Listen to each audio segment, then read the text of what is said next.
दोस्तों हम एक स्पॉट वेल्डर बनाने की कोशिश कर रहे हैं जो कि हमारे लिथियम आयन सेल्स को स्पॉट वेल्ड करेगा।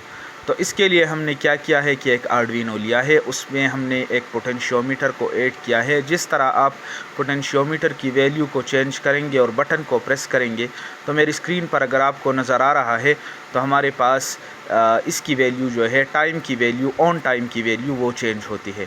तो जैसे ही आप स्पॉट लगाते हैं तो उसी वक्त हमारे पास ऑन ऑफ टाइम होना बहुत ज़रूरी है, क्योंकि स्पॉट के लिए अगर ज़्यादा टाइम लगे तो सेल ख़राब हो सकती है। अगर वीडियो अच्छी लगी हो तो चैनल को सब्सक्राइब करें।